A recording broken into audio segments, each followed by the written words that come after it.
Very excited to have our next guest on our show, Heath Shaw. Thanks for being here. No worries, mate. And Pat Christophe, head coach of East Keilor Football Club.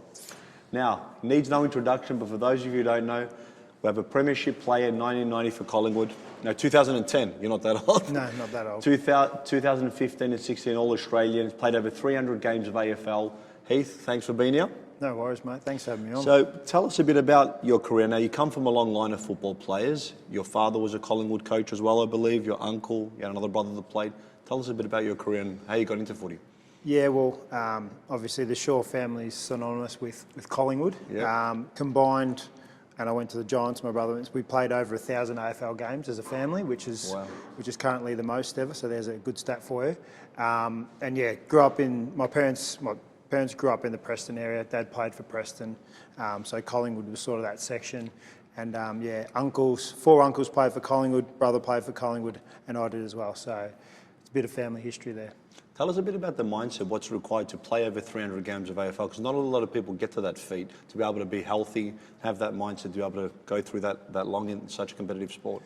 Yeah, I suppose being healthy was one thing. I didn't miss a hell of a lot of games through injury. I missed a lot through suspension. But the mindset sort of thing was, like when I was younger, I was a pretty good player, but I just always backed myself to beat anyone. Even if a guy was the size of Pat here, I'd still back myself to beat him. And if I didn't, then that's all right. But I have that confidence in myself that I would. And that held me in good stead over a long period of time. And I think the main thing was, I had an older brother who's 4 years older, and when you're the younger brother, you always want to beat the older brother. Even though he's bigger and stronger, the competitiveness of the Shaw family name and then me as a Shaw made it easy for me when I was playing against guys my own age. So that competitive stuff and then the drive to want to win at all costs was part of the reason why I got to 300 and, as I said, being lucky with injuries as well. It's very ironic you say that, because obviously Pat is my older brother, and it's always very true that the younger brother is more competitive and in most cases better, which my brother would probably agree with, wouldn't you, Pat? Totally disagree with that, mate. But as I'm saying, I didn't do much about footy, but my brother was obsessed, and I know he's the head coach here, and I actually don't know no human being that's actually more passionate about the sport than Pat. So what made you decide to sign to East Keilor? And I'm going to ask Pat as well, because I know he's very happy to have you here. What made you come to East Keilor after your illustrious AFL career? Yeah, to be honest, I didn't think I'd be playing football this year after playing at the top level for sort of 16 years. I've known Pat for a very long time. I went to his son's 18th birthday party. We're going to share a story later about that. Yeah, with a few of the Pies boys. And he just rang me just before Christmas and said, if you're thinking about playing local footy at any point, just make sure you give me a call. No pressure. I'm not gonna bug you. I'm just gonna leave you.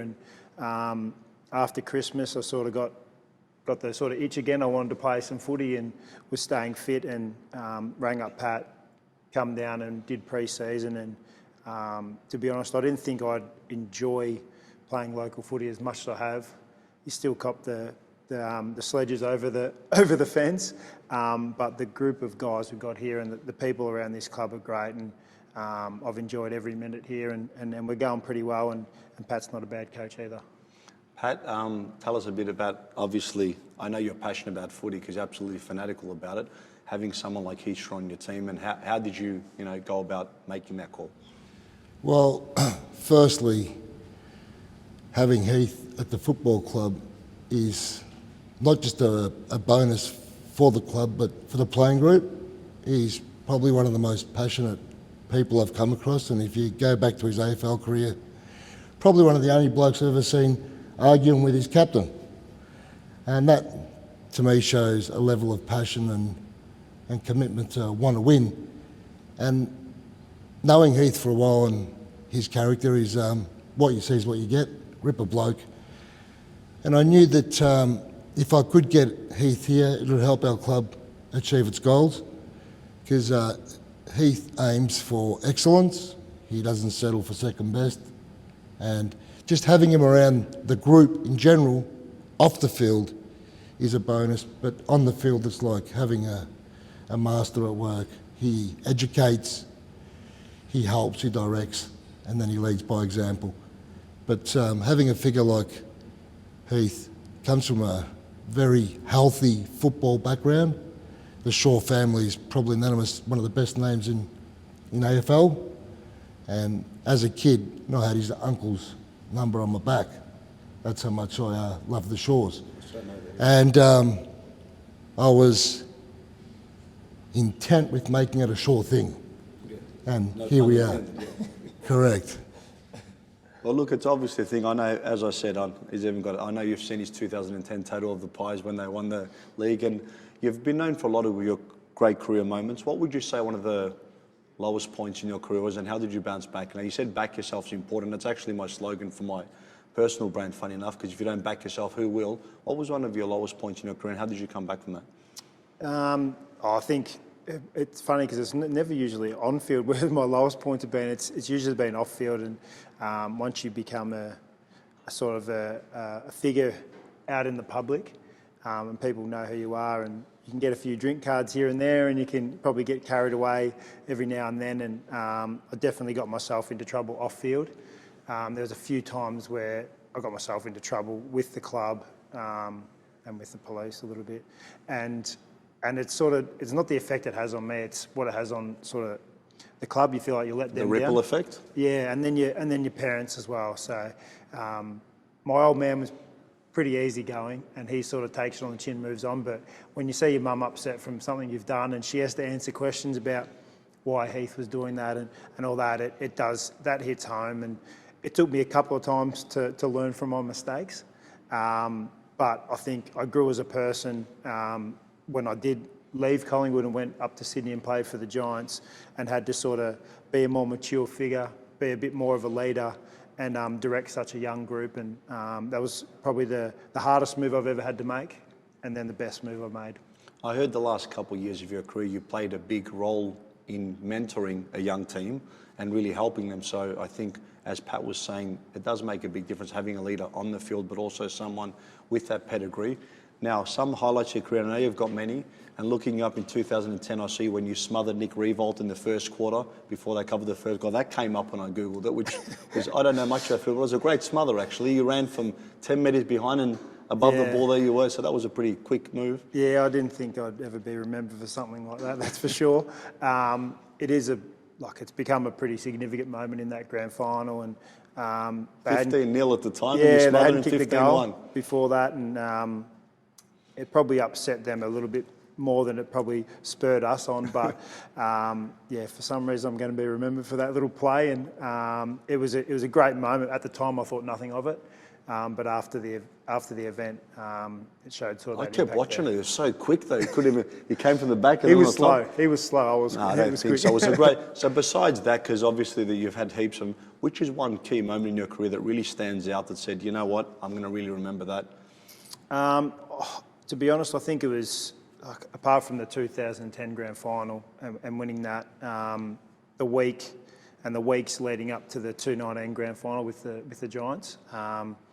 Young club, youngish team, and sort of backs against the wall in the lead up towards the finals. But then we went 4 wins in a row, I think it was, to make a Grand Final.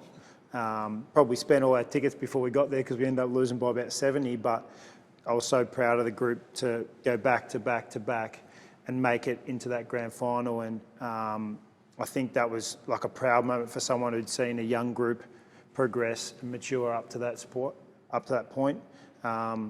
I always talk about the young group like I'm the oldest man going around, but you sort of young. When I got to the Giants, I was 28, and these guys were 20. And so the 8 years difference is It's a lot in a football career though, isn't it? Yeah, and so to see them progress into that and play in that grand final was a great experience, and the week leading up to the grand final was unbelievable, and just didn't work out on the day. You're still young. You're only 35 years old still.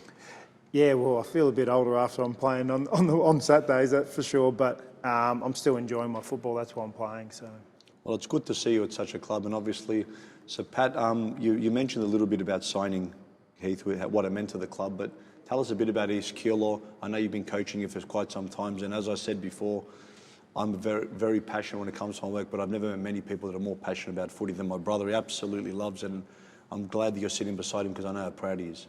Well, look, East Keilor is a club that wants to go to the highest level, and when I actually took the job on, they're a middle range club, and that's why I chose this football club, because I wanted to take us to another level that they haven't been. How long ago was that? Sorry to interrupt. How long ago was that? I took over at the end of 2018, So 4 years ago. so it's 3 years effectively about now. Yep.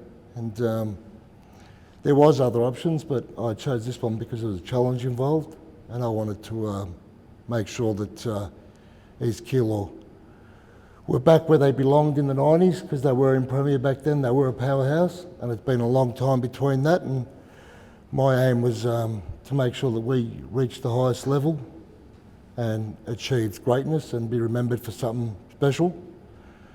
And so far to track, we've succeeded there. Like the first year, all our 3 senior sides finished on top. We all made to the grand final. Obviously last year we didn't play. This year again, both our senior sides are sitting on top. We're heading to the grand final, and when we get there we will win that, and it'll put us in the Premier comp, which has been our aim from day one. And having guys like Heath beside me just makes my job a lot easier, because I know that on Saturdays that I don't really need to coach having a bloke like that out in the ground, because he does it all for me. And to bring someone of a calibre in to help you accomplish that mission makes it so much easier. So we're really excited where the club's heading. As you can see, we've got nice new facilities, and now it's all about success on field, because I think we've done everything right off field, and we're heading in the right direction and going to be a force to be reckoned with in the future. With you behind it, I have no doubt. Now, we've got a couple of funny stories that we have to share. So I did meet Heath many, many years ago. What would that be? 30? Peter's 18. It was about 12 years ago. 12 years ago. And Pat was in the process of making one of your epic speeches. And I think Heath jumped in there. That was the story. Well, I think you had a bit of a side back. the way I saw it is there was obviously a few Pies boys, and Pat knows a couple of my mates, a bit of the Rat Pack there. And so we're at the party and we're having a few drinks, and a few of the boys have razzed me up and said, when Pat starts talking, just go up there and grab the microphone off him and start talking. I was like, no chance. I only met Pat a couple of times before that, and he's a fairly intimidating figure, you could say. And so after a few more drinks, when Pat started talking, the boys were like, give me a nudge, and I'm just like, all right, we'll see how this goes. So I went up there and took the mic off him, which I didn't know was a good move or a bad move at the time, but it was all in good fun, and it is a funny story to tell now. Well, look, it's 12 years down the track and we still laugh about it at home. And we've got video of Heath actually taking the show.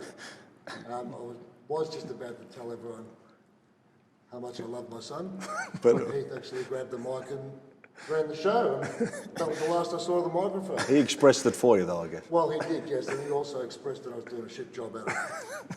Oh, look, when he gets passionate, he talks a lot. So we do have something in common, Heath. We both were coached by my brother, because he used to coach me as well, so I copped a couple little hidings and yelling. But as I mentioned before, no one more passionate. I wouldn't want anyone else by my side, and I'm really excited. I hope you guys do win the premiership this year, and all the best. Thank you very much for being on my show, Heath. Thanks, mate. Thanks and for having Pat. me. And before we go, as a tradition in Relentless, my quick fire questions. I haven't had 2 guests before, so I'm going to fire them at both of you. Yep. I know some of the answers, Pat, but I'm still going to ask you anyway. Heath, do you have any pets? No. What's your favourite movie, Pat? Scarface. I could have said that. I knew that was going to be your favourite movie. Heath, what's your favourite TV show? Simpsons. Pat, dark chocolate or milk chocolate? Milk chocolate. iPhone or Android? iPhone. This I have to ask both of you, because I have to hear Pat's response and yours. Describe yourself in 3 words as a teenager. Pat. Because I know so that you can't lie, you've got to say the truth. Go. Challenging. Yes, that's true. Annoying. Yep. And rough as guts. Tick, tick, tick. Heath. I'll say annoying, passionate, and hyperactive. One item you can't leave the house without, Pat, not your phone.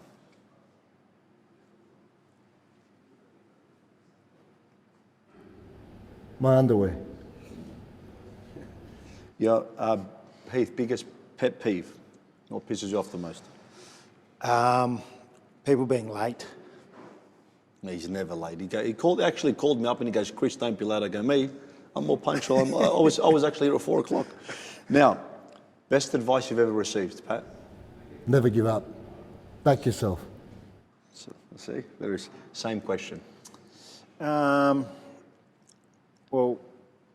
my first AFL coach, Mick Malthouse, before my first game, he said, I had my socks down when I was just about to run out, and he said, pull your socks up. If you don't play like a AFL football, at least look like one. So that's an interesting bit of advice, and I always wear my socks up now, even for East Keilor. I'm one of the only, I reckon, 2 people that wear their socks up. Always look the part. Yeah. That's important. Now, who would play you? I don't have to ask both this, because who would play you in a movie of your life, Pat? Which actor? Vin Diesel. The late Heath Ledger. I love Heath Ledger. He was awesome. Any tattoos? Pat? One. Just from the neck to the toe, yeah? It's connected now, so he's not lying. It is actually one. It's the same question. Zero tattoos. Best gift you've ever received, Pat? My children. Ooh. Best gift I've ever received. That's a tough one. I'll say nieces and nephews. And the call to play for his Keilor, yeah? Yeah, that was all right. Now, if you had one superpower, what would it be? Pat? Beg your pardon? If you had one superpower, what would it be? One superpower? Yeah. Elaborate on that. What do you mean? One superpower, if you could do anything. Invisible. Invisible.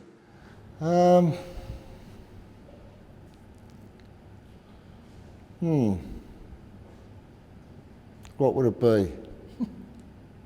We've got a sense of this answer, I think, probably. What would it be? I only said invisible so I could go in the girls' change rooms. Yeah, well, That's what you were thinking? well, yeah, it sounds good, but that's a good question, actually. Never thought about that. Just be a role model and lead by example. Definitely do that. Now, if you could have 3 people at a dinner table, dead or alive, anyone you want, who would you have? Heath, and I'll ask you the same question. Kanye West, Yep. Carl Barron, I love Carl Barron, yeah. and I don't know if anyone will know who this is, Alexa Chung. She's an English model. She's a bit quirky, a bit unique, but I've got a big crush on her. Pat? Angelina Jolie, Yeah. Tony Montana, Of course, yeah. and